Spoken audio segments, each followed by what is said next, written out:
vamos a comenzar este webinar, que es el segundo de los webinars que desde la Cátedra de Oxigenoterapia Hiperbárica estamos promocionando pues para dar a conocer pues diferentes formas, diferentes tratamientos y aplicaciones de la medicina hiperbárica. La última vez fue y hablamos sobre la oxigenoterapia hiperbárica y el tratamiento del COVID y la enfermedad de la COVID-19 en general. Hoy vamos a entrar más específicamente en oncología y bueno, pues para ello hemos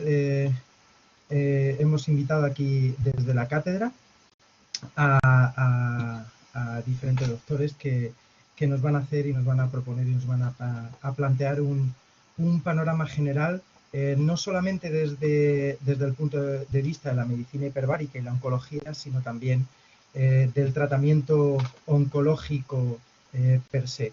Entonces vamos a tener al doctor José Francisco Fabregat, que bueno, él es neurocirujano, para aquellos que no estuvieron en el anterior y no lo conocen, es neurocirujano, especialista en medicina hiperbárica y subacuática. Además es el director de la Cátedra de Oxigenoterapia Hiperbárica aquí en la UCAN, de la cual yo soy el coordinador, y además es el presidente de la Fundación de Oxigenoterapia Hiperbárica. Él en concreto pues nos va a situar la medicina hiperbárica, nos hablará un poquito sobre ella y nos situará como la oncología puede ser una de las patologías tratables con medicina hiperbárica desde una forma muy general. Después el doctor José Contreras, que es el coordinador médico de Génesis Care en Málaga. Además es oncólogo radioterápico en el Hospital Regional de Málaga y presidente de la Sociedad Española de Oncología Radioterápica y el presidente de la Sociedad Española y nos va a hablar pues desde un enfoque un poco más actual del tratamiento oncológico y cómo ha evolucionado ese tratamiento oncológico, hablando de manera general sobre estos tratamientos. Después el doctor Óscar Ferraz Camacho nos hablará desde Portugal. Es el director de la Unidad de Medicina Hiperbárica del Hospital Pedro Hispano Matosinhos en Oporto, en el norte de Portugal. Es médico anestesista y presidente del Colegio Médico Portugués de Medicina Hiperbárica y Subacuática. Además es el responsable de la implantación del primer servicio de medicina hiperbárica en el Servicio Nacional de Saúde, lo que sería nuestra seguridad social, en Portugal. Y él nos hablará, pues, en concreto de los pacientes oncológicos y esta oxigenoterapia hiperbárica y su aplicación en oncología desde su experiencia clínica en el hospital. Y por último, tendremos a Marco Ander, que es ingeniero y que es el director de la Fundación de Oxigenoterapia Hiperbárica, que nos va a hablar más específicamente sobre esta tecnología de la medicina hiperbárica y el desarrollo y las diferencias entre diferentes tipos de unidades de oxigenoterapia hiperbárica para poder aplicar en el tratamiento oncológico. Entonces, sin más, yo creo que lo mejor es empezar ya a oír todas estas charlas que seguro que van a ser de nuestro agrado. En primer lugar, voy a dar la palabra al doctor José Francisco Fabregat, que nos va a hablar sobre esta medicina hiperbárica y la oncología, la relación que existe. Y cualquier pregunta que vaya surgiendo, pueden ir cualquiera de los participantes lanzándola a través del chat. Nosotros la iremos recogiendo y al final de todas las presentaciones haremos un turno de preguntas para resolver todas las cuestiones. Muchas gracias a todos por haber estado aquí desde la UCAN y desde la Cátedra de Oxigenoterapia Hiperbárica. Y sin más, Pepe, cuando quieras, toda la pantalla es tuya y todos los asistentes estando de pie. Bueno, buenas tardes a todos. Gracias, Fernando. A ver si consigo poner el archivo. Ya está, ¿verdad? Muy bien, se ve. Vale, pues yo voy a hacer una pequeña introducción, voy a intentar ser breve para no quitar tiempo a las presentaciones importantes que son las de mis compañeros, para comentaros lo que es la medicina hiperbárica y cuál puede ser la relación que tenga que ver con los temas o los problemas oncológicos. En primer lugar, como siempre, antes de profundizar tenemos que saber lo básico, que es qué es la medicina hiperbárica o cómo se define la medicina hiperbárica.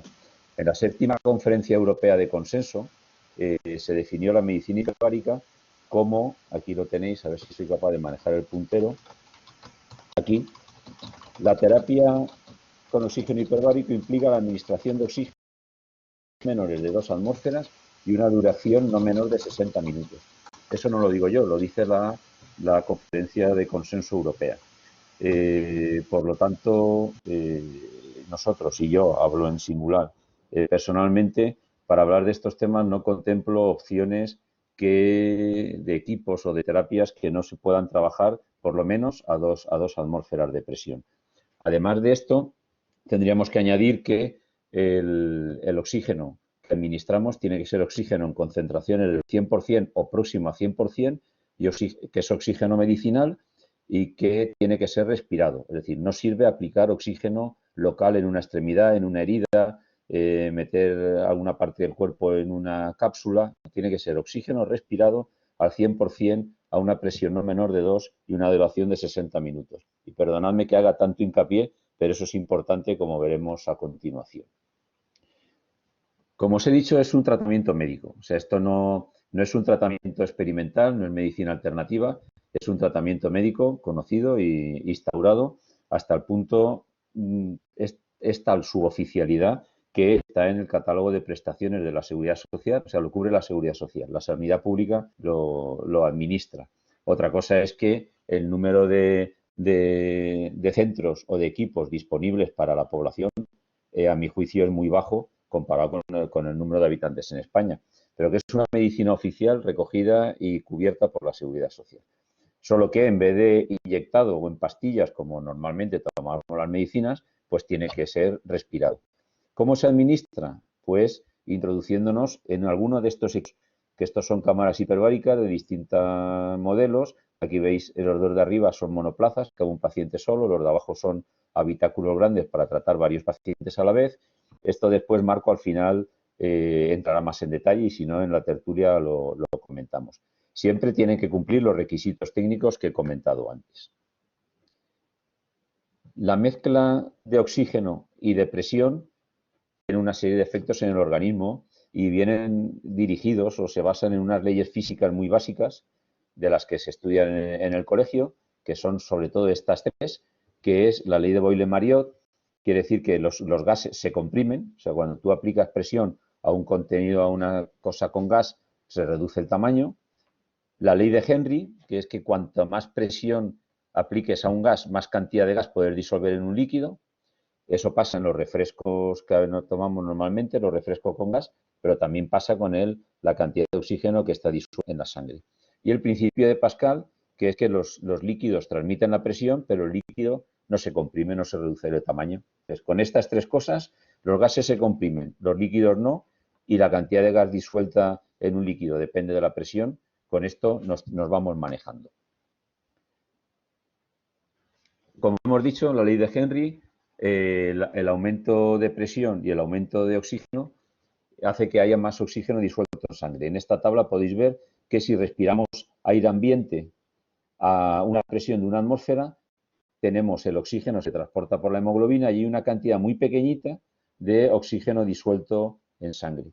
Si aumentamos la presión, vamos al otro extremo, aumentamos la presión, por ejemplo, a 3 atmósferas y en vez de ser aire ambiente es oxígeno al 100%, la cantidad de oxígeno disuelto en sangre aumenta más de 20 veces. Eso hace que la cantidad de oxígeno que llega a los tejidos sea muchísimo mayor. Esa hiperoxigenación tiene fundamentalmente 2 efectos. Uno, el efecto mecánico, como hemos hablado antes, que es reducción de la burbuja. Aumenta la presión, reduce la burbuja de aire, lo que es útil en algunas indicaciones, como veremos más adelante, como puede ser en los accidentes de buceo o en la patología gaseosa, por ejemplo, una gangrena o por gérmenes anaerobios. Y el otro efecto es el aumento de la presión parcial de oxígeno, es decir, el aumento de la oxigenación. Esta es otra foto de otro libro donde viene un poquito más explicado Veis aquí habla de crecimiento de la normoxia de los tejidos, aumento de la fagocitosis, reducción del edema, movilización de células madre, disminución de la integrina beta 2, o sea, ya entran más detalles bioquímicos que lo podemos resumir, como pone aquí en un listado.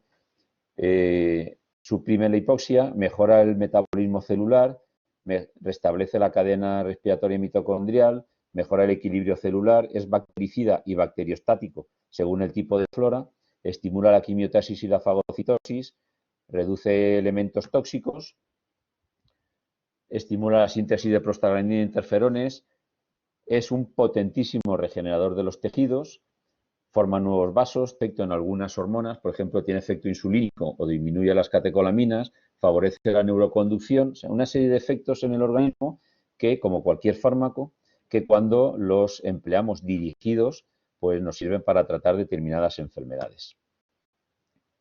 ¿Qué enfermedades son estas? Pues estas que aparecen, que tenéis aquí en esta diapositiva, son las 5 indicaciones que había originalmente. Como veis, una es enfermedad descompresiva o embolismo aerogaseoso, ya os lo he dicho, por el efecto de la presión. Otra, envenenamiento por monóxido de carbono, inhalación de humos. El oxígeno a alta presión, esa cantidad de oxígeno que hay disuelto en sangre, aparta el monóxido de carbono de los hematíes y entonces ayuda a hacer un lavado de la sangre, ya que el tóxico permanezca muchísimo menos tiempo en la sangre, con lo cual reduce el riesgo de efecto catastrófico. El tratamiento de úlceras, sobre todo en pie diabético, y como veis, de las 5 indicaciones, 2 ya estaban relacionadas con problemas oncológicos, sobre todo con el tratamiento de radioterapia. Estas indicaciones, con el paso del tiempo, han ido aumentando. Lo que eran 5 indicaciones ahora son muchas más. Están divididas en tipo 1, tipo 2, tipo 3, dependiendo de la importancia y lo recomendable que sea su uso.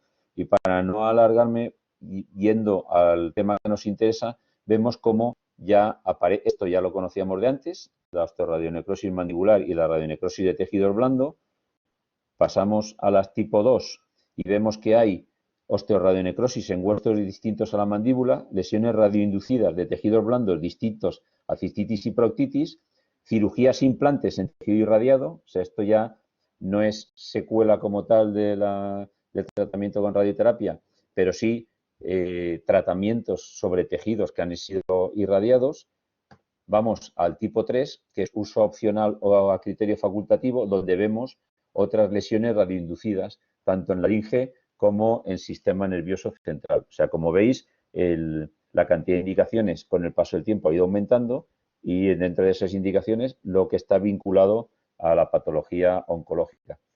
Pero no solo eso, o sea, que hasta ahora hemos hablado de tratamiento de secuelas o de lesiones radioinducidas, pero hay más. Es decir, en la bibliografía encontramos artículos que hablan de cómo puede influir la oxigenoterapia hiperbárica en patología oncológica de ovario, en leucemias, metástasis de pulmón, como ayudante al tratamiento de osteosarcomas o de tumores malignos cerebrales como el glioblastoma, o la influencia que puede tener el oxígeno hiperbárico en la evolución natural del tumor, o de si se puede o no dar oxigenoterapia hiperbárica con un proceso oncológico activo. Entonces, lógicamente, esa bibliografía ha ido apareciendo, nos abre las alternativas terapéuticas, pero hay más, es decir, hay más información que nos llega. Por ejemplo, recordaros que el Premio Nobel de Medicina del año 2019, del año pasado, era por el trabajo oxígeno y célula. Y dice que el factor alfa 1, que es inducible por hipoxia, se reconoce como precursor de enfermedades y de crecimiento tumoral, y que la oxigenoterapia hiperbárica puede salvar vidas combatiendo la inflamación y la hipoxia. Esto no lo digo yo, lo estoy leyendo de un papel que habla del premio Nobel. Vamos aumentando la información sobre el efecto positivo del oxígeno, sobre todo del sobreaporte de oxígeno al organismo para tratar determinadas enfermedades. Y hay otro punto que no es directamente relacionado con la oncología, pero que lo vamos a enganchar, que es la recuperación. Como he comentado antes, es un muy potente regenerador tisular. y como tal lo utilizamos para tratar lesiones vasculares, retrasos de consolidación de fracturas, lesiones deportivas, ligamentos, rotura de fibras, etcétera, y también para recuperar a deportistas en épocas de gran esfuerzo, gran fatiga. De hecho, ahora mismo estamos tratando en la fase final de la Liga ACB, que son muchos partidos seguidos, a los jugadores de baloncesto para que se recuperen antes entre partido y partido y puedan mantener una competición tan dura. Entonces, si esto sirve para deportistas o para otro tipo de perfil de población, pues también tiene que servir para el paciente oncológico. Es aprovechando la potencia de la regeneración tisular,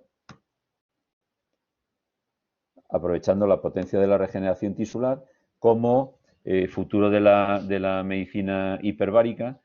Planteamos y dejamos aquí para el debate de después que tenemos el tratamiento de secuelas de radioterapia, como ya se ha hablado, el tratamiento de secuelas de quimioterapia, que eso no había, pero también es útil, por ejemplo, en polineuropatías, que estamos viendo que la oxigenoterapia hiperbárica, como mejora la conducción nerviosa, ayuda mucho a recuperar esas sensaciones y esa clínica, como ayudante del tratamiento activo y como mejora de la calidad de vida del superviviente. Esto estamos hablando de futuro, pero como dato os dejo que lo del tratamiento de ayudante del tratamiento activo, que es algo que no se hace habitualmente y que parece algo muy novedoso, hace 60 años ya se empezó a utilizar la oxigenoterapia hiperbárica para potenciar el efecto de irradiación en los pacientes oncológicos. O sea, no es muy conocido, no está muy implantado o prácticamente nada implantado, pero no es nuevo, se sabe de tiempo. Entonces, yo no quiero extenderme más porque quiero dejar paso a mis compañeros para que os den el contenido profundo. Espero que esta intervención nos haya ayudado a por lo menos entender de lo que es la medicina hiperbárica y después estoy a vuestra disposición en la tertulia para profundizar más en lo que queráis. Yo por mi parte, Fernando, creo que ya puede hablar Jorge. Muy bien. Sí, pues muchísimas gracias. Como siempre, aprendemos con esta primera y con esta charla, siempre nos queda bien claro dónde nos sitúa la medicina hiperbárica y la verdad es que la gente que viene agradece un montón saber un poquito más y entender de qué va la medicina hiperbárica. Pues vamos a dar paso ahora al doctor Jorge Contreras, que nos va a hablar sobre este enfoque actual del tratamiento oncológico. Pues cuando quiera, doctor Contreras. Buenas tardes, Fernando. Muchas gracias por tu amable presentación y enhorabuena a la Cátedra de la UCAM por esta iniciativa que es tan interesante y a la que agradezco que se me invite. Yo personalmente, pues lo que tengo que hacer aquí un poco es presentar lo que sería, bajo mi punto de vista, la evolución actual del tratamiento oncológico. No sé si se están viendo las diapositivas. Digo que yo lo que voy a hacer en esta presentación es pues, tratar de hacer una descripción en unos breves minutos de lo que es mi perspectiva o mi forma de ver la evolución actual del tratamiento oncológico, con lo cual yo tengo aquí un conflicto de interés, ¿no? Que esto es una visión muy, muy personal de cómo yo veo la evolución y el futuro de la oncología. Y a mí me gusta hacer este tipo de presentaciones un poco, bueno, pues fomentando el coloquio y el debate, así que voy a hacer algunas afirmaciones un poquito, digamos, provocativas para que luego, bueno, pues pueda facilitar lo que es el coloquio posterior, ¿no? Voy a hacer unas pinceladas de lo que es la generalidad del cáncer, cómo está establecido el tratamiento actual, cuáles, bajo mi punto de vista, las vías que van a haber de desarrollo inmediato y luego unos mensajes para que podamos compartir para llevar a casa, ¿no? Básicamente, el cáncer. Yo creo que el cáncer todo el mundo sabe que no es una enfermedad, es un conjunto de enfermedades. Un conjunto de enfermedades que se caracteriza básicamente por una proliferación anormal de células dentro de un órgano. Y lo que le da las características, digamos, especiales es la capacidad que tiene de invadir estos órganos donde están metidos, invadir los tejidos y sobre todo esa posibilidad de producir la enfermedad a distancia que son las temidas metástasis. Claro, el componente de desarrollo del cáncer es múltiple. Los pacientes que tienen un tumor tienen un componente genético, que es un resultado de una alteración en la, digamos, patrón de reproducción de los genes que salen del control del ciclo celular. Y esto pasa pues básicamente por tener una base genética, pero también por una serie de factores ambientales, como son los factores conocidos por todos, los factores físicos, el sol, factores químicos, la dieta, el consumo de tabaco y alcohol, los contaminantes ambientales, algunas infecciones. Pero básicamente esto lo que es una pérdida de equilibrio entre factores promotores y factores supresores, ¿no? El cáncer, y así lo defino yo en muchas de mis presentaciones de divulgación, es una especie de pérdida de capacidad del sistema inmunitario de detectar aquellas células que se están reproduciendo de forma anómala, que eso se produce diariamente, pero nuestro sistema inmunitario es capaz de, digamos, eliminar.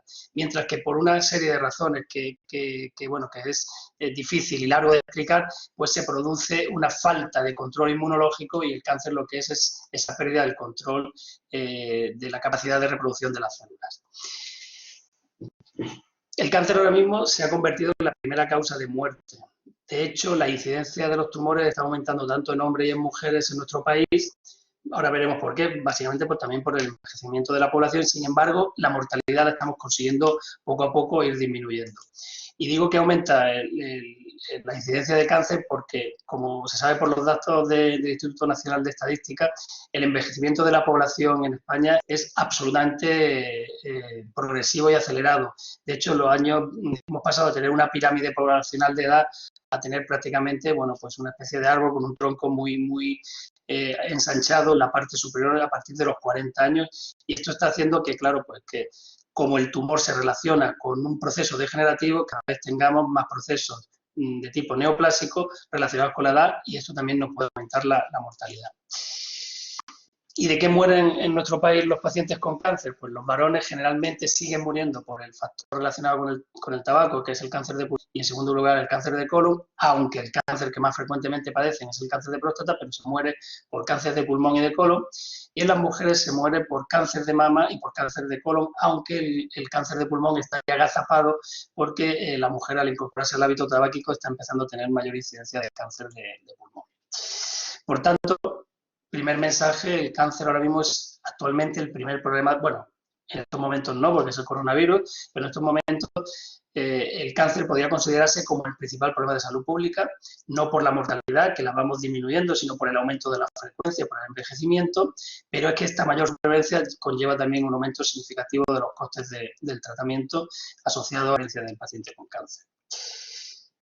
También muy rápidamente, si pasamos a lo que serían las estrategias de intervención para reducir la incidencia y mortalidad del cáncer, bueno, pues tendríamos 4 bloques de posibilidades de intervención. La prevención primaria, que es intentar evitar que no se produzca el cáncer, cambiando los hábitos de vida.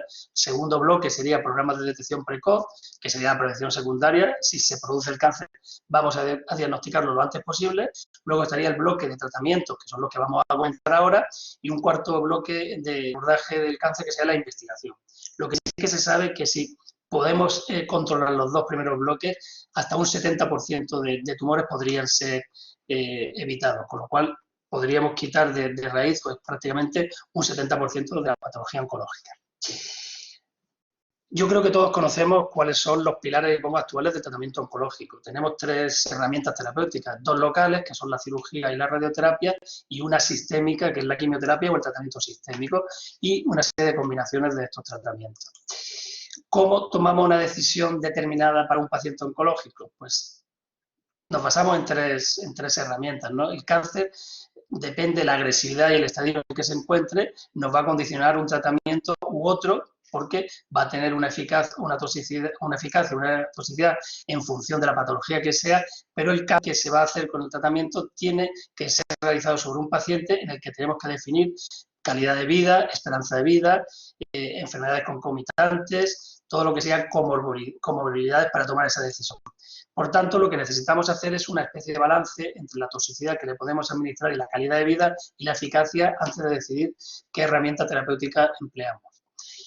Es muy importante, detenernos un segundo diciendo que los tratamientos locales producen complicaciones locales. Una cirugía produce una secuela a nivel local, una radioterapia produce una secuela a nivel local. Por eso, un ejemplo, cuando un paciente va a la urgencia porque le duele el tobillo y se ha tratado con radioterapia un cáncer de pulmón, no se puede decir que eso es debido a la radioterapia cuando generalmente se achacan todos los síntomas a esto que ha recibido radioterápico.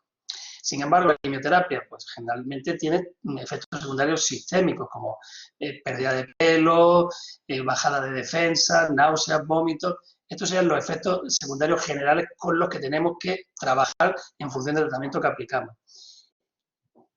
Y sí que sabemos cuáles son los tratamientos oncológicos, pero sin embargo yo creo que esta diapositiva no es tan conocida. ¿Cómo podemos, digamos, distribuir el porcentaje de curaciones con el tratamiento oncológico? La cirugía puede aspirar hasta un 50% de posibles curaciones de pacientes oncológicos. La radioterapia, en segundo lugar, puede aspirar a un 40% de curaciones en pacientes oncológicos. Y la quimioterapia aspira a un 11% de las curaciones. Pero, sin embargo, si hablamos del coste del tratamiento oncológico, y aquí es donde lanzo también un mensaje que luego podemos comentar en el coloquio, España en estos momentos destina de su presupuesto sanitario solamente un 5% al tratamiento del cáncer. Pero de ese 5%, solo el 5% se dedica a radioterapia y el 95% se dedica a tratamiento sistémico, a pesar de la distribución de los porcentajes de curación que hemos visto anteriormente. Esto hizo que nosotros desde la Sociedad Científica, Universidad Francisco de Vitoria, hicimos en el 2015 un informe sobre la inequidad de los tratamientos del cáncer en España. Hicimos una recogida de información a nivel de cómo estaba todo el tratamiento del cáncer en nuestro país y le dimos la mayor difusión posible a nivel de la sociedad, a nivel de los gestores, a nivel político y a nivel del tejido empresarial. Y esto fue recogido por una fundación que yo creo que todos conocen, la Fundación Amancio Ortega, que decidió, pues a raíz de dicho informe, donar 320 millones de euros para dotar a la sanidad pública de la infraestructura para tratamiento radioterápico que en esos momentos, en el 2017, no estaba cubierto. Con esta donación se han incorporado desde el 2018 al 2020 más de 110 aceleradores lineales de última generación distribuidos por toda la sanidad pública española, que ha hecho que en España haya un antes y un después de la donación de la Fundación Amancio Ortega y que estemos ahora mismo en nuestro país por encima, digamos, de la dotación de recursos de los países europeos de nuestro entorno, con lo cual España ahora mismo tiene una situación de tratamiento radioterápico muy importante. Pero volviendo a lo que hablamos antes del costo del tratamiento, esta donación generó en su momento también cierta polémica a nivel político, hablando de que estos 320 millones de euros habían sido donados por una fundación privada. Durante 4 años ha sido la distribución de este costo y, sin embargo, por poner un ejemplo del Diario Médico, pues en el 2018 cerca de 2.000 millones de euros se dedicaron al tratamiento farmacológico del cáncer. Hay una publicación donde yo creo que nos debe hacer reflexionar muy interesante, el British Medical Journal. El profesor Courtney Davis es el director de la Agencia Europea del Medicamento. El profesor Courtney Davis dice que desde el 2009 al 2016 se han aprobado más de 54 fármacos para el tratamiento del cáncer para 65 indicaciones y en la mayoría de las situaciones en las que se han aprobado no hay un aumento de supervivencia o el aumento de supervivencia es menor a 3 meses por el tratamiento oncológico que se está administrando. Y, sin embargo, en muy pocos de estos estudios se ha establecido el beneficio de calidad de vida. Con lo cual, esto nos debería hacer reflexionar si realmente tenemos que cambiar la dirección o el sentido en el que estamos nosotros desarrollando los recursos oncológicos en el mundo occidental. Por tanto, esto lo planteo que realmente creo que hay un problema a la hora de plantear cuál es la situación y la evolución actual, que es lo que se me ha pedido que hable de cuál es mi opinión y mi perspectiva del tratamiento oncológico. ¿Hacia dónde vamos? Yo creo, sinceramente, que la cirugía tiene unos altos índices de resultados con el tratamiento oncológico. La quimioterapia como concepto clásico ha tocado techo, ha conseguido ya lo que tenía que conseguir y ahora los tratamientos sistémicos van más desarrollándose hacia la vía de los anticuerpos monoclonales, que son terapias dirigidas específicamente hacia un receptor celular tumoral y, bueno, disponemos ahora pues de diferentes anticuerpos monoclonales como es el trastuzumab, el cetuximab, el avelumab, para diferentes tipos de tumores, pero todavía estos anticuerpos monoclonales siguen teniendo la necesidad de combinarse con la quimioterapia clásica. Donde realmente ahora mismo hay una vía de desarrollo absolutamente apasionante y espectaculares en el tratamiento de la inmunoterapia asociado al tratamiento del cáncer, que no es otra cosa que potenciar las defensas del organismo para intentar mejorar esa, digamos, identificación inmunológica que he comentado antes, para que el cuerpo pueda detectar que el crecimiento que hay del tumor dentro de un órgano es algo patológico y ajeno a la salud de nuestro organismo. Hay muchísimas opciones de tratamiento inmunoterápico ahora mismo disponibles. De hecho, ya algunas indicaciones están aprobadas y están incorporadas al sistema de salud, como por ejemplo para el tratamiento del melanoma, para el cáncer de pulmón, tumores de cabeza y cuello. Y realmente ahora mismo la inmunoterapia es una de las vías, yo creo que de desarrollo del tratamiento del cáncer más apasionantes. Con el tema de la radioterapia, bueno, pues toda esta tecnología que hemos visto lo que nos ha permitido es crear un nuevo paradigma de tratamiento con la radioterapia, lo que sería la radioterapia estereotáxica o la radiocirugía. ¿Qué es esto? Pues es prácticamente como sustituir a la cirugía por medio de un tratamiento radioterápico muy preciso, y esto nos lo permite toda esta tecnología que hemos comentado. ¿Qué podemos hacer? Tratamiento de lesiones muy pequeñas en 1 a 5 sesiones con una escasa toxicidad y con un efecto biológico absolutamente diferente, consiguiendo resultados pues espectaculares, por ejemplo, en tratamiento de metástasis o lesiones hepáticas que antes no podrían tratarse, lesiones pulmonares como alternativa a la cirugía, cáncer de páncreas, donde es un tumor con unos, digamos, resultados muy pobres. Ahora hay opciones de tratamiento con SBRT, pocas sesiones y buen control local. Cáncer de próstata, el cáncer de próstata en el varón, que como hemos comentado es el primer cáncer en el paciente masculino, pues ahora se puede tratar de forma localizada como alternativa a la cirugía en solamente 5 sesiones, y así podemos seguir haciendo descripción de lesiones metastásicas que antes no podían tratarse o lesiones adenopáticas por medio de esta tecnología que tenemos a nuestra disposición desde hace escasamente meses.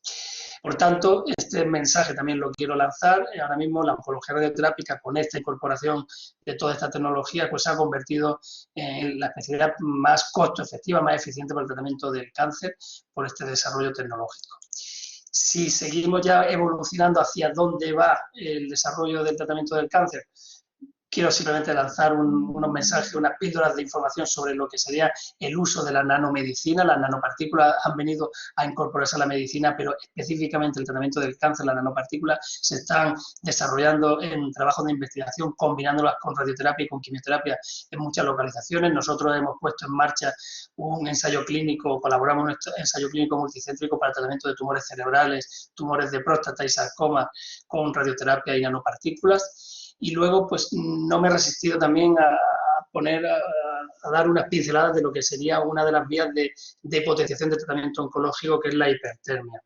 La hipertermia es una herramienta de tratamiento apasionante, que no es otra cosa que aumentar de forma controlada y localizada el calor, la temperatura hasta unas cifras que no son ablativas, estaríamos hablando entre 40 y 43 grados, lo que se considera una hipertermia moderada, para conseguir modificar el estado energético de las moléculas de las células tumorales, para mejorar lo que serían los resultados que se consiguen con la quimio y radioterapia convencional. Por lo tanto, no es una radiación ionizante, se hace generalmente con radiofrecuencia, con resonancia o incluso con ultrasonido, y ahora mismo, bueno, pues hay una plétora de justificación biológica e inmunológica, que muchas de ellas son compartidas con lo que veremos posteriormente con el tema de la oxigenoterapia hiperbárica, porque, por ejemplo, el hecho de producir calor lo que produce es una vasodilatación. La vasodilatación lo que hace es que llegue más oxígeno, y las células que tienen más oxígeno son más sensibles al tratamiento oncológico. Pero es que además este calor de forma localizada lo que hace es desnaturalizar las proteínas del ADN de la membrana celular, produciendo una alteración en la fluidicidad y en la permeabilidad de la membrana, y liberando unas proteínas de choque térmico, que se llaman unas proteínas inflamatorias, las Higgs protein, que lo que hacen es hacer visible, a lo que hemos comentado antes, al sistema inmunológico, siendo reconocido por las células dendríticas y produciendo unas células linfocíticas T específicamente dirigidas para luchar contra el tumor. Con lo cual, la hipertermia produce una potenciación local del tratamiento oncológico y una potenciación del sistema inmunológico. Hay muchísimos ensayos clínicos muchos de ellos randomizados, más de 17, en diferentes localizaciones tumorales, en las que se comprueba el beneficio de la hipertermia combinada con la quimioterapia o la radioterapia y con la que conseguimos resultados auténticamente de potenciación del efecto del tratamiento oncológico. El paso siguiente es combinar la hipertermia con las nanopartículas y nosotros también en Genesis Care Málaga estamos implementando pues, un protocolo de tratamiento de tumores cerebrales, de tumores de próstata y sarcoma con la colocación de nanopartículas, radioterapia y aplicación de hipertermia por medio de radiofrecuencia. Como he comentado, y ahora los posteriores ponentes ahondarán más en el tema, una apasionante también vía de desarrollo del tratamiento oncológico, bueno, ya lo ha comentado el doctor Fábregas, ¿no? Hay mucha experiencia ya del papel claramente establecido del tratamiento de las complicaciones, de determinadas complicaciones de la radioterapia por medio de la oxigenoterapia hiperbárica, pero también es cierto que los tratamientos oncológicos, especialmente la radioterapia, y lo hemos comentado antes con la hipertermia, tienen menor actividad en situaciones de hipoxia. Por tanto, el racional de utilizar la oxigenoterapia hiperbárica tiene mucho sentido para ser potenciador de los tratamientos oncológicos, especialmente la radioterapia. Todavía nos quedan muchas cuestiones por resolver, como sería cuándo, cuánto y cómo, pero posteriormente veremos qué experiencia hay para contestar estas preguntas. Y ya finalizo la última vía de desarrollo del tratamiento oncológico en la que ahora mismo estamos apasionados en la incorporación de toda la biología molecular a los ensayos clínicos para poder meterlo en la práctica clínica. Sería la aplicación de la medicina de precisión mediante la determinación del genoma molecular de los pacientes. ¿Por qué? Pues porque determinar ahora mismo el perfil genómico, una secuenciación del ADN de los tumores de los pacientes nos va a permitir hacer un tratamiento de medicina personalizada, medicina individualizada. Lo que estamos haciendo ahora mismo es tratamiento un poco de forma general y esto sería medicina un poquito más individualizada y sobre todo porque el coste de la determinación del genoma a raíz de la utilización de forma más generalizada ha ido disminuyendo y ahora mismo está muy asequible y yo creo que en los próximos años pues los pacientes previamente a realizar un tratamiento oncológico deberán tener secuenciado el genoma para decidir cuál es el tratamiento que más, digamos, puede ser beneficioso en su situación clínica. Yo ya finalizo con estos mensajes que quería también lanzar de conclusiones para llevar a casa. Sí, la incidencia del cáncer está aumentando por este aumento de la edad de la población, pero no la mortalidad. Es cierto que los costes del tratamiento oncológico no están adecuadamente distribuidos porque hemos puesto el ejemplo de la radioterapia, es un tratamiento barato con un porcentaje de eficacia alto y sin embargo solamente representa el 5% de lo que es la inversión del costo sanitario. Tenemos nuevas opciones de tratamiento muy, muy interesantes, la inmunoterapia, las nanopartículas, la hipertermia.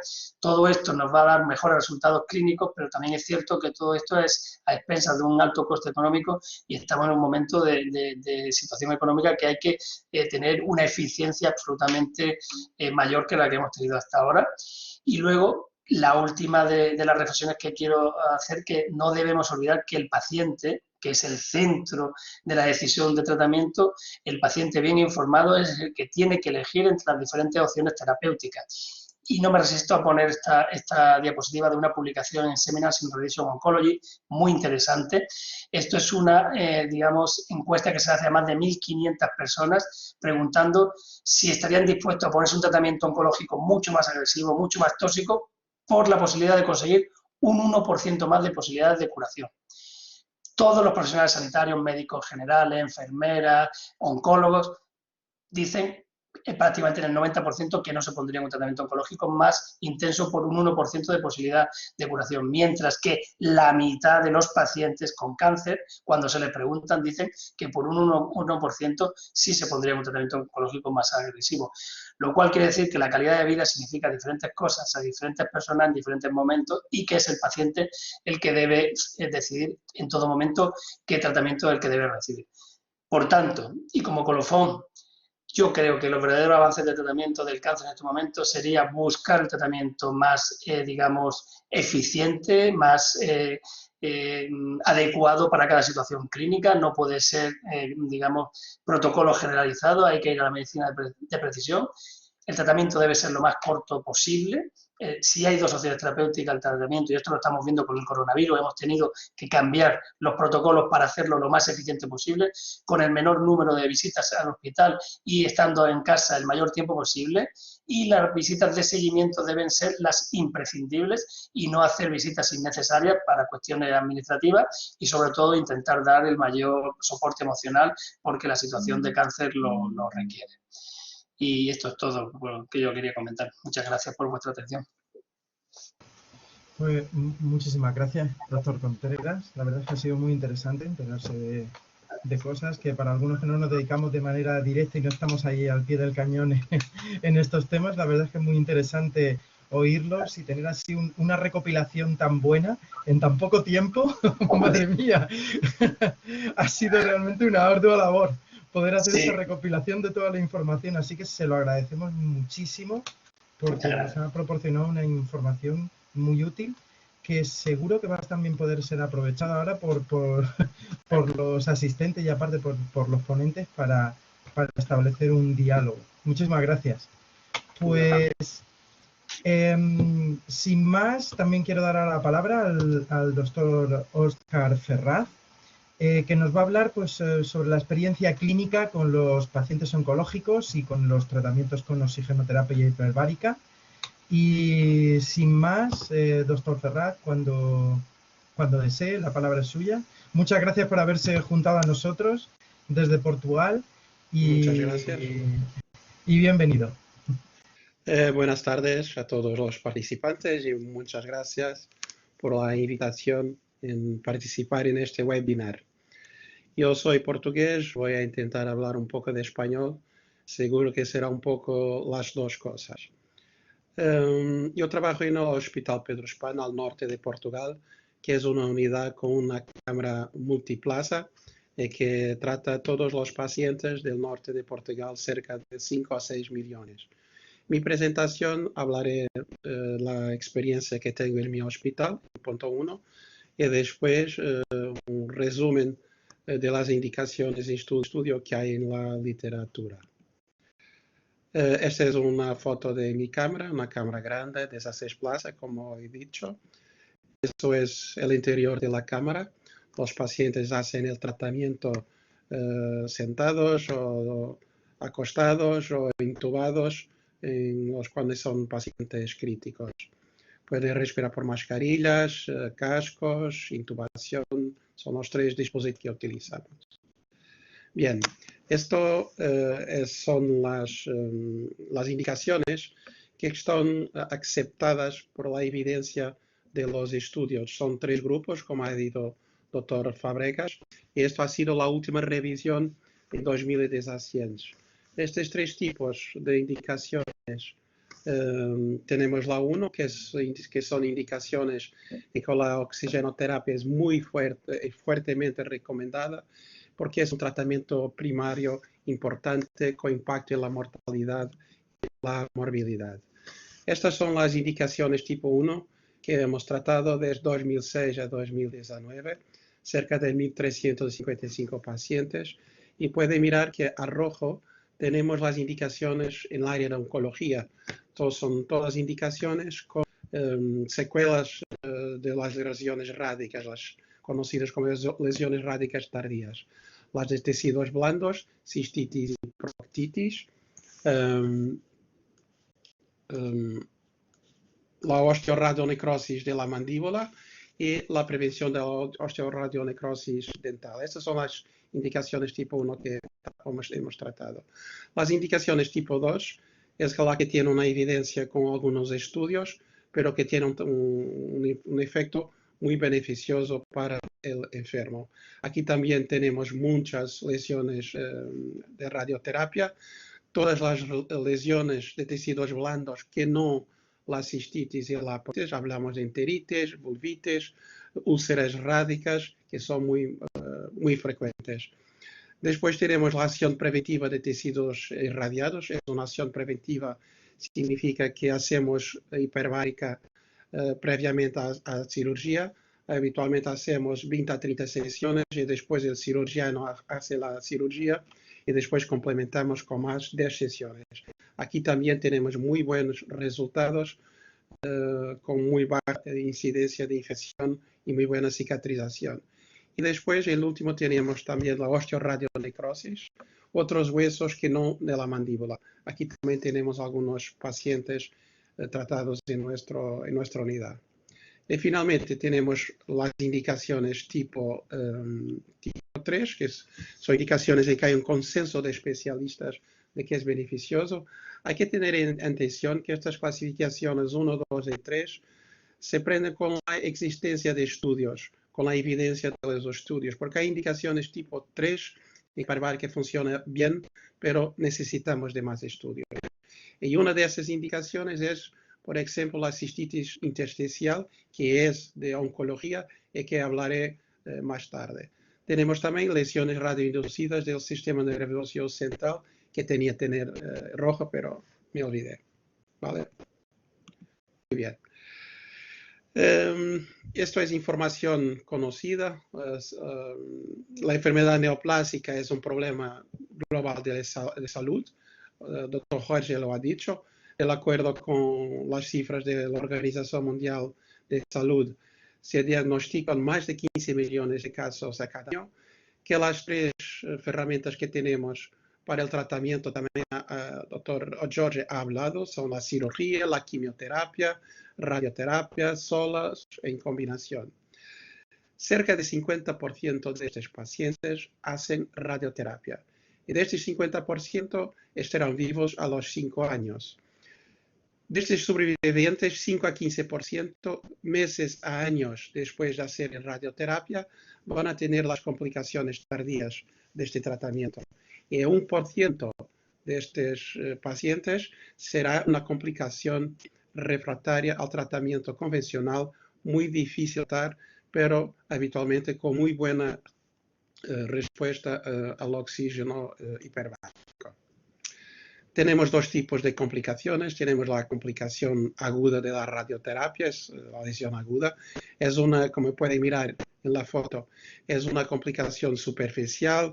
Lo que hay es una lesión directa del DNA celular con pérdida de células del epitelio, edema, inflamación. Es lo que conocemos como una dermatitis rádica. Aquí no hay indicación para la hiperbárica. Pero meses a años después, habitualmente 2 o 3 meses después de hacer la radioterapia a años, hemos tenido pacientes con más de 20 años después de hacer radioterapia con lesiones crónicas, vamos a tener una alteración profunda a nivel vascular, a nivel del estroma, y vamos a tener alteración de los pequeños vasos sanguíneos, con pequeñas hemorragias, fibrosis y proliferación del endotelio vascular. Es una lesión conocida como la lesión de triple H. Tenemos una fibrosis de pequeños vasos, que es una endartritis obliterante. Eso es una hipovascularidad. La fibrosis es una hipocelularidad y todo eso va a conducir a una hipoxia. Es una lesión típica de la lesión crónica, la lesión del triple H. También es de conocimiento general que las lesiones rádicas son más habituales en los órganos donde se utiliza más la radioterapia. Y la radioterapia de la cabeza y del cuello y de la región es parte esencial del tratamiento curativo de las neoplasias de estas regiones anatómicas, siendo la mandíbula, el sistema urinario y gastrointestinal habitualmente los órganos más afectados por las lesiones rádicas de estas regiones anatómicas. Estas son las indicaciones con el grado de evidencia recomendado por el Comité Europeo de Medicina Hiperbárica. Tenemos la cistitis rádica hemorrágica, que es una indicación tipo 1 con nivel de evidencia bien. Proctitis rádica será en el próximo consenso con nivel A. Hay muy buena evidencia ahora en los estudios. La osteoradionecrosis de la mandíbula y la prevención de la osteoradionecrosis después de la extracción dentaria. Y este último hacemos, como he dicho, 30 sesiones antes de la extracción y después 10 sesiones después de la extracción, también con muy buenos resultados. Para poder avaliar el efecto de un tratamiento de las lesiones rádicas, incluyo aquí la oxigenoterapia hiperbárica, utilizamos una clasificación que es validada y aprobada por el European Group de Radioterapia. Es una clasificación conocida como SOMA-LENT. SOMA-LENT significa que es LENT, es Late Effects in Normal Tissues, efectos tardíos de la radioterapia en los tejidos normales. El SOMA es una clasificación de sintomatología subjetiva, S o objetiva, M manoseo y A los estudios analíticos. Cada una de estas avaliaciones tiene un síntoma que hacemos una clasificación de 1 a 4. Hacemos esta clasificación al inicio del tratamiento, un SOMA-LENT al inicio, y repetimos el SOMA-LENT al final del tratamiento. Y esto, como he dicho, es una clasificación validada, nos permite hacer una avaliación seria del efecto del tratamiento. La cistitis rádica, que es una de las indicaciones que tenemos más experiencia, es una inflamación provocada por la radioterapia tardía que se asocia clínicamente a una hematuria macroscópica que la clasificamos del grado 1 a 4. 1 es una hematuria microscópica y 4 es una hematuria macroscópica con hemorragia, coágulos y necesidad de transfusión. Tiene una incidencia de 5 a 12% y estos son los síntomas más importantes. Hematuria, coágulos, obstrucción urinaria por los coágulos, mucha dolor espástica e incontinencia. 1% de estas cistitis es refractaria al tratamiento convencional, a hacer láser en el quirófano, agentes de quimio, de instilación química en la vejiga, todo eso es refractario al tratamiento. Esta es una publicación que hemos hecho en mi unidad, hemos publicado en Journal of Radiotherapy in Practice. Ha sido una revisión de algunos pacientes nuestros. Hay muchas publicaciones de las cistitis rádicas, esta es nuestra, pero todas las publicaciones tienen resultados muy iguales. Entonces, en nuestros pacientes pueden mirar que de estos 50 pacientes teníamos una hematuria grado 3 o 4, por tanto, una hematuria importante con coágulos, necesidad de transfusión.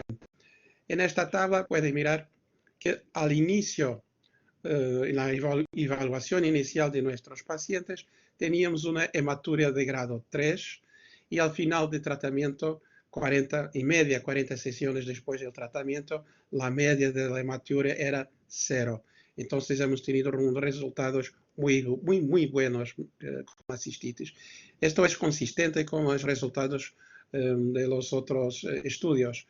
Entonces la oxigenoterapia hiperbárica reduce o resuelve de forma completa la cistitis radioinducida refractaria al tratamiento convencional en una porcentaje muy importante. Y en nuestros pacientes tenemos una resolución de cerca de 90% de los pacientes. Eso es nuestro protocolo, hacemos en media 20 a 60 sesiones, pero la media, como he dicho, son de 40 sesiones. El protocolo de presión es 2,4, el tiempo cerca de 90 minutos, hacemos 5 días a la semana. La proctitis también hay muchas publicaciones, también tenemos una inflamación de la mucosa con retorrajías importantes, con dolor intensa. Estos pacientes cuando empiezan el tratamiento con nosotros, con 1 o 2 sesiones tenemos un control total de la dolor porque es una dolor isquémica y con la hiperbárica la mejoramos totalmente. Las lesiones de telangiectasia que hemos mirado en la foto, en media son 40 sesiones. En esta indicación, proctitis, la hiperbárica también funciona muy bien. Este es una metaanálisis de una persona, de un colega muy importante de hiperbárica, profesor Bennett y Feldmayer, que es de acceso libre en Internet. Y la metaanálisis de las publicaciones de Bennett concluye que la oxigenoterapia reduce o resuelve también de forma completa la proctitis radioinducida refractaria al tratamiento convencional, hasta también a cerca de 95% de los pacientes. Esto es el protocolo habitual y este también es el protocolo que nosotros utilizamos. 2,4, cerca de 90 minutos, 5 días a la semana. Después tenemos la enteritis rádica, también tenemos algunos de estos pacientes. Son pacientes muy enfermos, con cuadros importantes de síndromes de mala absorción, con 30-40 kilos de peso, dolor abdominal constante en cólicas, diarrea, pérdida de apetito, crisis de suboclusión. Muchas veces los cirujanos lleva al quirófano, él opera, pero eso es malo porque no resuelve el problema y hace otra lesión. En nuestro protocolo de la enteritis es un protocolo que necesitamos de más sesiones, habitualmente cerca de 80 sesiones, 60-80, pero más cerca de las 80 sesiones, y también con 2,4 cerca de 90 minutos, también 5 días a la semana. Aquí tenemos una revisión de 10 años de proctitis y enteritis, cerca de 273 pacientes tratados. No están todos aquí, es solo un diagnóstico primario. Este número no está correcto, 123, pero la mayor parte de nuestros pacientes son de proctitis, 57 de enteritis, en media sesiones 46. Y hemos tenido una reducción de la clasificación de Sommerland de 9 puntos, de 14,7 para 5,7. Es una mejoría muy importante de nuestros pacientes y muy pocas complicaciones. 8 barotraumas del oído y 3 pacientes por recidiva de la sintomatología han repetido el tratamiento unos años después de hacer el primer ciclo de tratamientos. De osteoradionecrosis no tenemos muchos pacientes, pero tenemos algunos. No tenemos la cirugía maxilofacial en mi hospital. Eso es el motivo por el cual no tenemos muchos pacientes, pero es algo frecuente también. Hay necrosis importante del hueso y de los tejidos blandos, hay mucho dolor, hay fracturas del hueso, hay fístulas con supuración, hay osteomielitis casi siempre asociada. Aquí tiene el protocolo que tiene que ser conjunto con el cirujano. El cirujano tiene que limpiar el hueso, hacer secuestrectomía, hay que hacer antibióticos por 6 o 8 semanas después de hacer un antibiograma. Y con hiperbárica, limpieza cirúrgica y antibiótico tenemos muy buenos resultados. También con muchas sesiones, cerca de 40 a 60 sesiones, el protocolo es el mismo, 2,4, cerca de 90 minutos.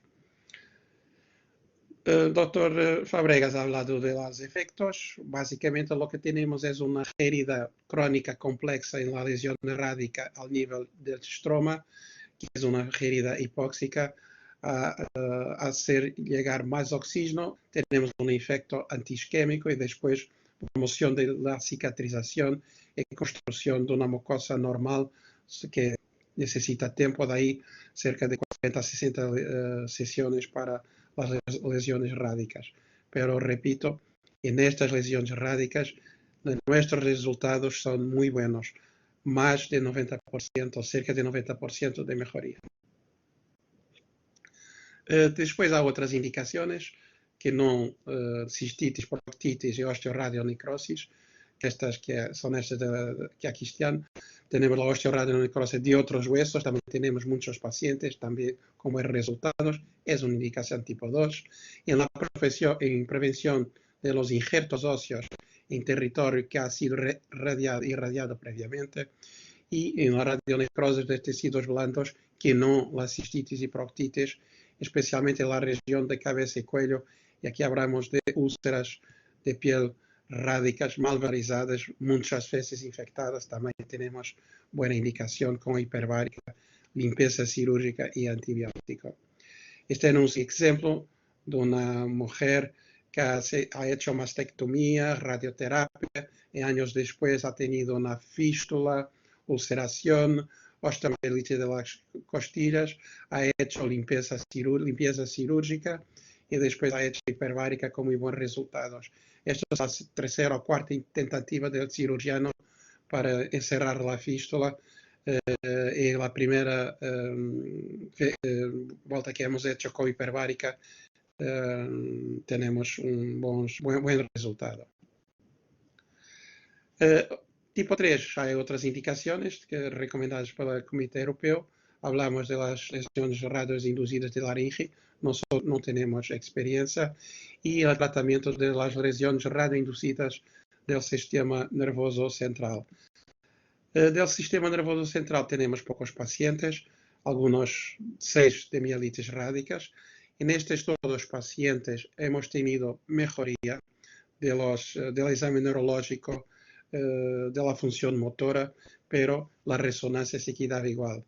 La necrosis cerebral, que se asocia a la radioterapia con edema perilesional, aquí también hemos tenido buenos resultados en la resolución del edema, muchas veces con posibilidad de suspender el corticoide que habitualmente estos pacientes tienen que hacer. Hemos tentado tratar 2 pacientes con neurite óptica sin resultados, y en las plexopatías braquial y sagradas asociadas a los efectos de la radioterapia hemos tenido alguna mejoría motora de los enfermos, pero muy importante, hemos tenido mejoría del linfedema de las extremidades superiores e inferiores, que muchos de estos pacientes tienen linfedemas importantes, y aquí hemos tenido mejorías importantes. Han sido enfermos del año pasado, entonces estamos empezando a tratar estos pacientes. También de indicación tipo 3, con posibilidad de pasar a tipo 2, es la cistitis intersticial. Esta es una cistitis química, es una cistitis importante, que es una causa importante de mortalidad, que puede tener una incidencia relativamente importante, 7 a 52%, en los pacientes después de hacer el trasplante de médula ósea. Para hacer el trasplante, los pacientes hacen inmunosupresión con ciclofosfamida. La ciclofosfamida puede hacer una lesión de la vejiga y hace una cistitis aguda en los primeros días. Semanas después tenían otro tipo de cistitis, que es una cistitis vírica, y aquí tenemos muy buenos resultados con oxígeno hiperbárica. La sintomatología, la manifestación es hematuria, que puede ser microscópica, muy grave, con coágulos, necesidad de transfusión, obstrucción, con cuadros de insuficiencia renal asociada. También aquí tenemos un trabajo que hemos publicado en el Bone Marrow Transplantation 2002. Trabajamos muy cerca con el Instituto Portugués de Oncología y tenemos 15 pacientes que han hecho un cistitis intersticial por polioma BK virus, que es un agente más frecuente en este tipo de cistitis. En la serie de pacientes que os hablé, tenemos una respuesta muy buena, cerca de 90% de mejora clínica radiológica y en el contagio del virus. Esto ha hecho que el Comité Europeo, European Committee Infections Disease and Leukemias, el Comité Europeo de Enfermedades Infecciosas y Leucemias, hace con que la hiperbárica en este momento sea un tratamiento reconocido de este tipo de complicaciones. En estudio, hay muchos estudios animales, muchos estudios con resultados muy interesantes. Una cuestión que se ponga de inmediato es si al hacermos hiperbárica podremos promover el cáncer, y hay 2 meta-análisis muy importantes para intentar dar una respuesta. Este es muy importante, es de Feldmayer, que ha hecho una meta-análisis de estudios observacionales de centenas de pacientes, y estos estudios han revelado que no hay un aumento de las metástasis en pacientes que tienen procesos neoplasios actívicos. Incluso la hiperbárica tiene un efecto antiangiogénico tumoral en algunos estudios que han sido hechos con animales.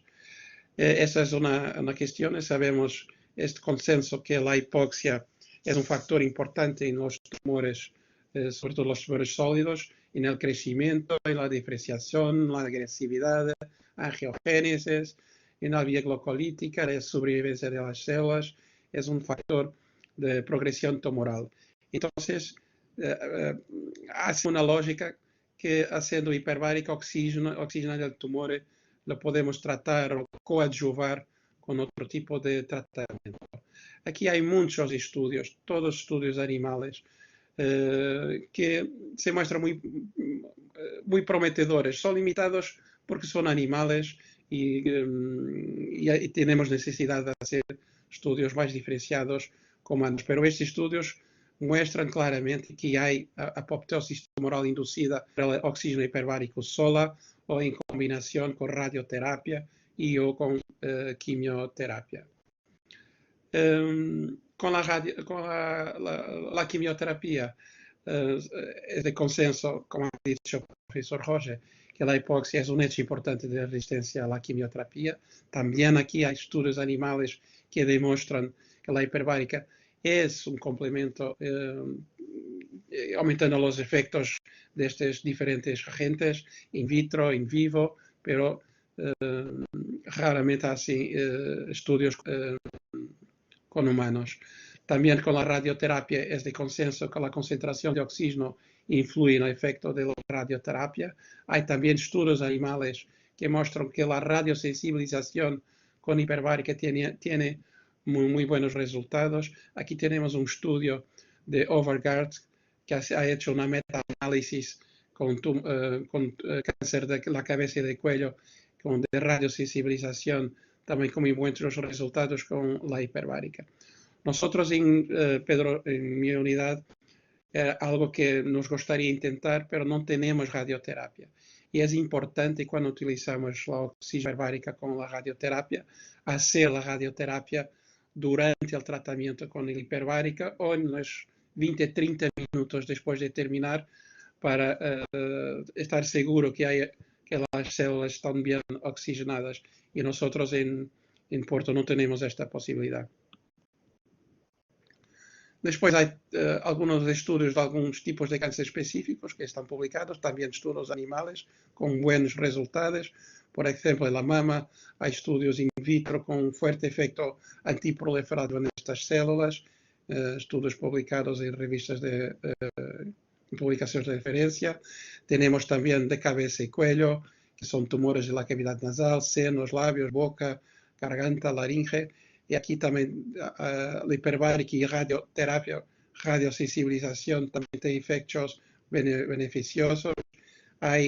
No hay un consenso porque ya no hay un protocolo uniforme acerca de la mejor presión y tiempo de tratamiento.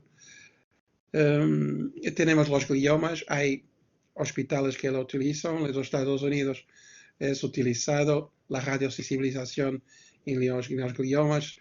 Glioblastoma es un ejemplo. También tenemos publicaciones de hiperbárica con quimioterapia que demuestran a nivel animal que la hiperbárica puede prolongar el efecto biológico del carboplatino.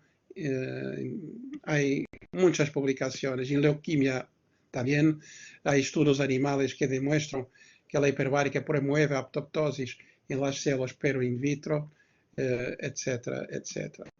En conclusión de investigación, es la mensaje, take home message, es que hay necesidad ahora de hacer estudios aleatorizados de hiperbárica sola o en combinación con otros tipos de terapia, porque lo conozco de la fisiología hiperbárica, creo que y con las publicaciones animales, creo que todo eso habrá sentido. Hay que promover estudios con humanos de calidad. Muchas gracias. Perdonen mi portugués y español. No hablo castellano mucho tiempo aquí en Portugal porque estamos confinados también. y no tengo practicado. No, Gracias. creo que se ha entendido perfectamente y además agradecemos todos el esfuerzo que ha realizado para poder hablar, que yo creo que un español bastante correcto, ¿eh? En mi opinión, Hombre, creo que ha sido un español Gracias, bastante gracias. correcto, ¿eh? Gracias. yo, Y ag- yo creo, Fernando, que se lo ha entendido mucho más que a mí, así que no tiene que disculparse de nada.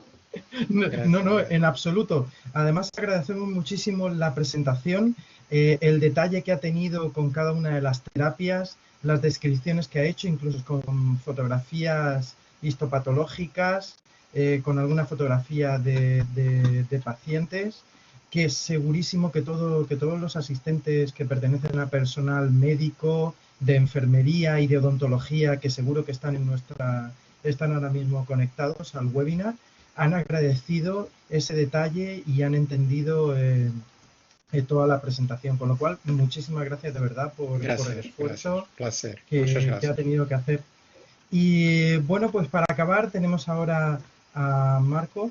Él nos va a hablar un poco sobre estas unidades de oxigenoterapia hiperbárica para su aplicación en oncología y un poquito más técnicamente hablando sobre las propiedades de ellas. Con lo cual, Marco, cuando desees, la palabra es tuya. Buenas tardes, muchas gracias a todos por asistir a este webinar, especialmente a los doctores que están participando. Yo voy a hacer una pequeña presentación muy breve, una introducción sobre la Fundación OHB y sus actividades, a lo que se dedica, y luego pues una descripción de cómo son las unidades que estamos promoviendo para implantar tanto en los hospitales, dentro del servicio multidisciplinar o en clínicas especializadas. Desde la Fundación OHB, pues queremos fomentar la utilidad de la medicina hiperbárica. Nosotros constituimos esta fundación en el año 2017 pues, con el objetivo de dar a conocer la medicina hiperbárica y de empujar en esta dirección, ¿no?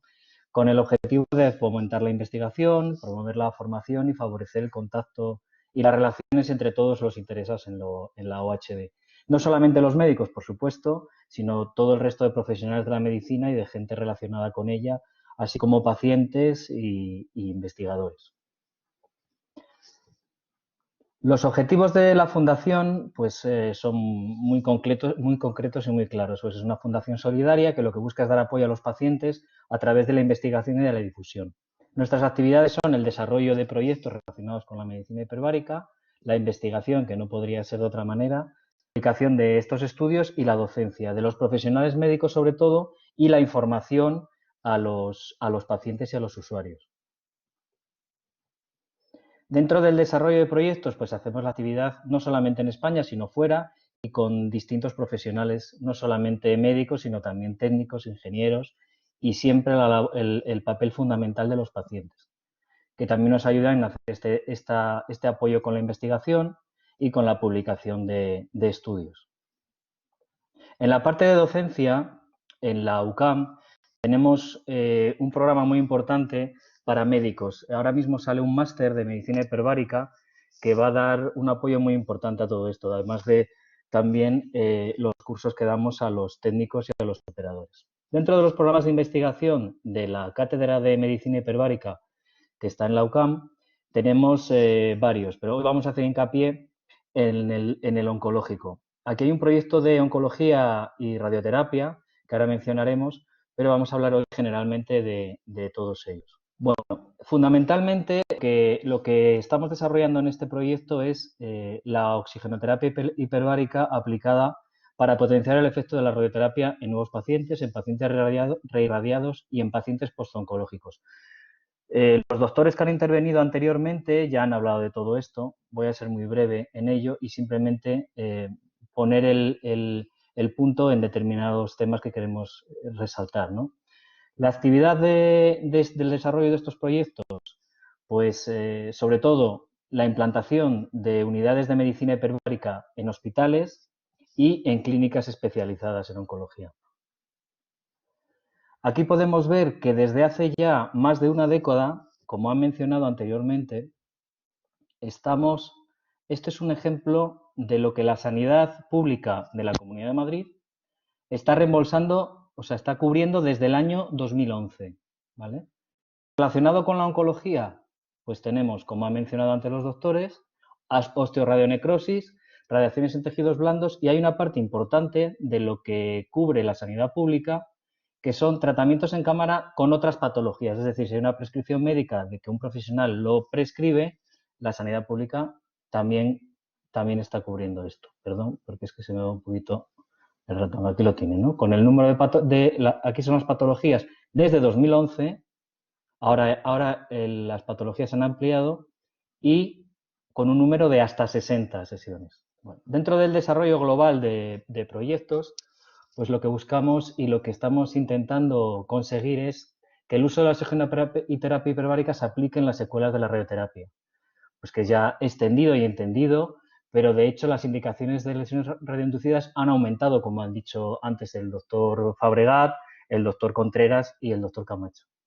Lo que buscamos es implementar la oxigenoterapia hiperbárica como parte directa del tratamiento oncológico y hacerlo de las siguientes formas. Mejorando los resultados de los tratamientos actuales con radioterapia gracias a la radiosensibilización que produce el oxígeno en las células tumorales, el tratamiento de oxigenoterapia hiperbárica en pacientes previamente tratados en radioterapia y que requieren nueva irradiación por recidiva de la enfermedad, reirradiaciones de tumores de cabeza y cuello, pulmón y otros, para prevenir la toxicidad radioinducida. Mejorar la calidad de vida de los pacientes oncológicos tanto en la fase de tratamiento activo como en los supervivientes, preferentemente en combinación con otras disciplinas necesarias como nutrición, ejercicio, fisioterapia u otras. Mejorar el estado del tejido irradiado, fibrosis, atrofia, hipoxia, facilitando el prendimiento de injertos, colgajos. Todo esto lo han explicado con detalle los doctores, pero todos estos son los objetivos que nosotros tenemos a la hora de montar estas unidades de tratamiento, ¿no? Tratamiento preventivo de osteoradionecrosis mandibular, como casos que hemos visto anteriormente, en pacientes que han recibido tratamiento con radioterapia y que requieren extracciones dentarias o implantes. Facilitar otros tipos de tratamiento en pacientes irradiados, cirugías e implantes en tejidos irradiados, tratamientos preventivos. Según hay el listado de la European Underwater Biomedical Society, que antes también se ha mencionado, ¿no? Es fundamental que la actividad de la unidad de medicina hiperbárica oncológica y el diseño de los protocolos que se vayan a integrar sean contrastados tanto con el servicio de medicina y las distintas especialidades del hospital como, y en este caso de la unidad de oncología, con los especialistas en medicina hiperbárica. Dentro de la actividad que desarrolla la Fundación, pues tenemos una parte técnica que es muy importante resaltar. Aquí vemos lo que sería una unidad de medicina hiperbárica respecto a la maquinaria, lo ideal que soñaría cualquiera, ¿no? Que sería tener una cámara hiperbárica multiplaza, varias cámaras hiperbáricas monoplaza y unas cámaras para asistencia de accidentados. Esto es más para medicina subacuática. Lo que nosotros vamos a hacer especial hincapié es en la descripción de las condiciones ideales de la unidad con respecto a la ubicación, pues obviamente deben de estar en una zona de fácil acceso para los pacientes, preferiblemente en una primera planta, especialmente si hay unidades de medicina hiperbárica multiplaza, que son más voluminosas. El suministro del sistema de oxígeno debe ser oxígeno medicinal y es el que habitualmente hay en cualquier tipo de hospital. Y los requisitos de superficie pues varían en función de las necesidades y del espacio que tengamos. Partiendo de lo básico, podemos tener una unidad de medicina hiperbárica con cámaras monoplaza, es decir, para tratamiento individual de cada paciente y de mucha más fácil instalación. Aquí tenemos una unidad con dos cámaras monoplaza que maneja un solo operador, con una consulta, una sala de espera y las facilidades necesarias para su instalación. Aquí tenemos el mismo espacio, pero con una cámara monoplaza o con dos cámaras monoplaza. Bueno, y con esto cualquier consulta, cualquier pregunta que ustedes tengan, estoy a su disposición. Muy bien, pues muchísimas gracias, Marco. Pues tenemos ya un par de preguntas que ya se han lanzado, algunas de ellas que ya las estábamos esperando y seguro que los doctores estaban ya esperando.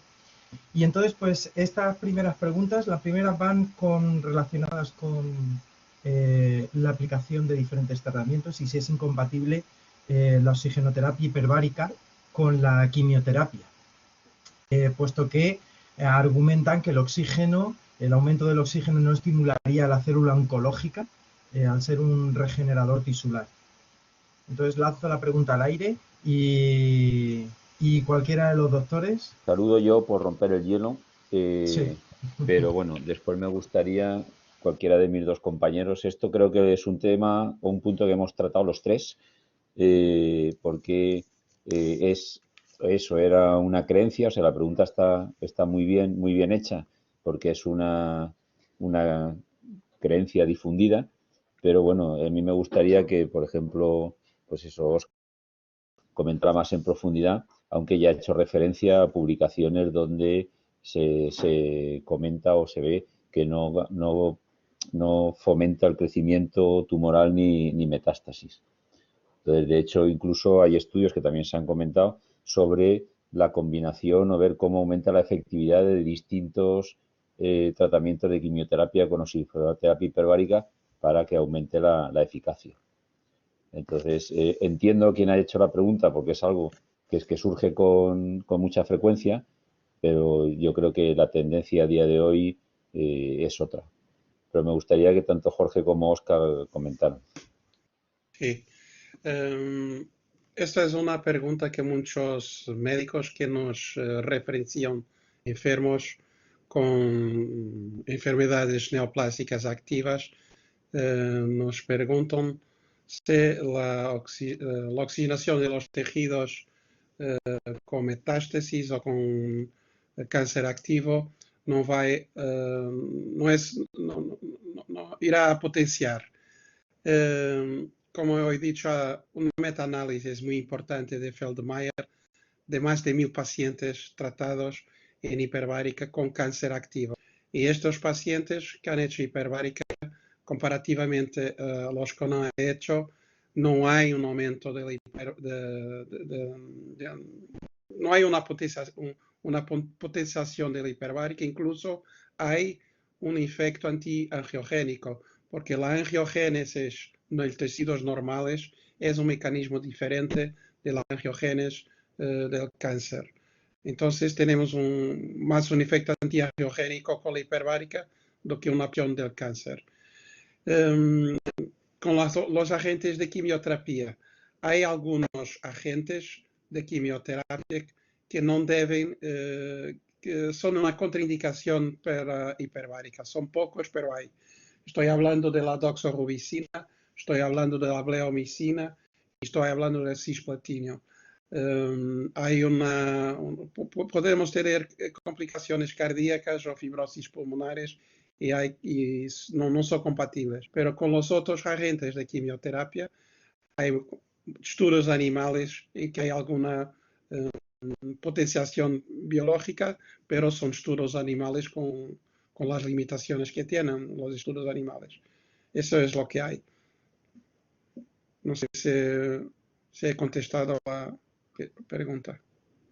Yo, si me permitís, simplemente por añadir algo a lo que ha dicho el doctor Camacho, que estoy de acuerdo con él, decir que realmente no hay estudios que puedan ni estar a favor ni estar en contra. Ha sido siempre una, digamos, creencia generalizada de que por precaución, por el hecho de que se pueda facilitar el aporte de oxígeno, se pudiera generar metástasis. Lo que sí que es cierto es que la mayoría de los trabajos donde se ha empleado la hiperbárica en oncología ha sido para tratar las complicaciones ya después del tratamiento, ¿no? Que son los que ha presentado el doctor Camacho.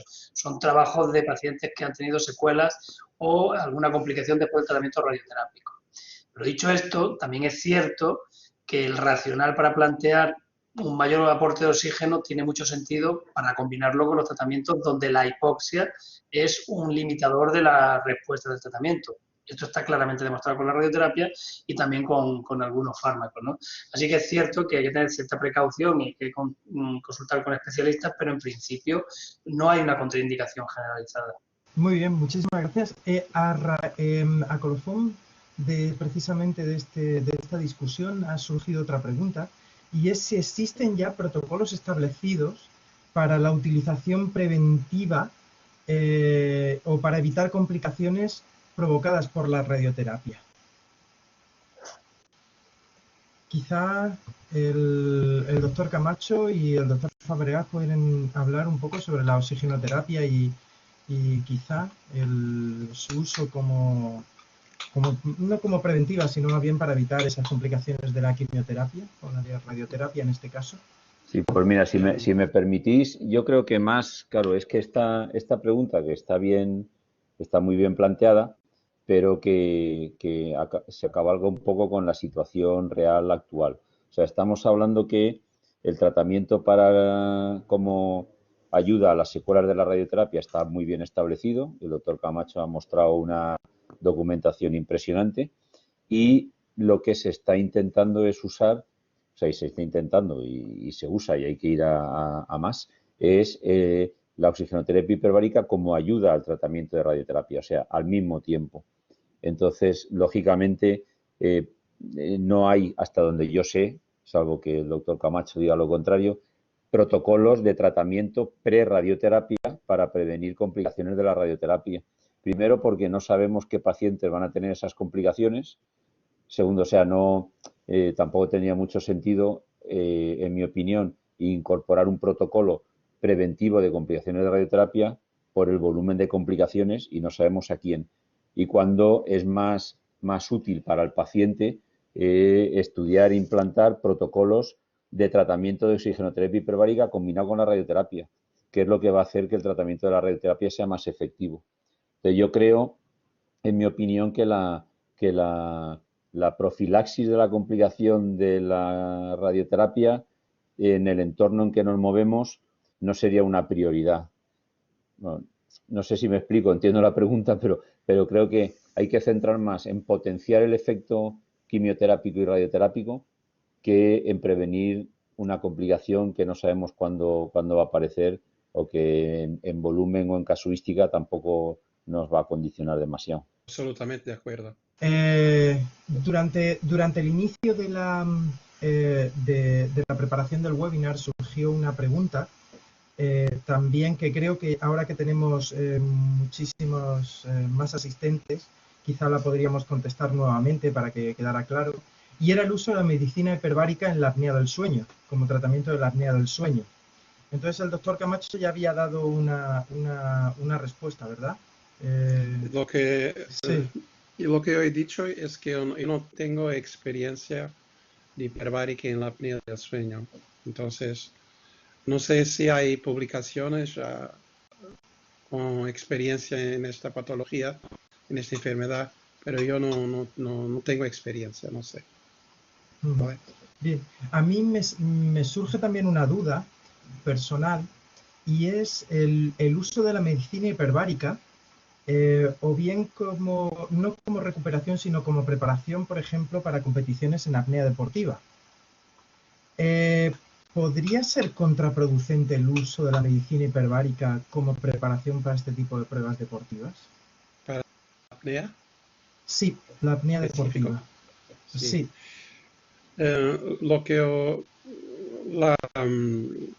La utilización del oxígeno hiperbárico, normovárico para las competiciones de apnea es prohibido, es como un doping Efectivamente. antes de la prueba.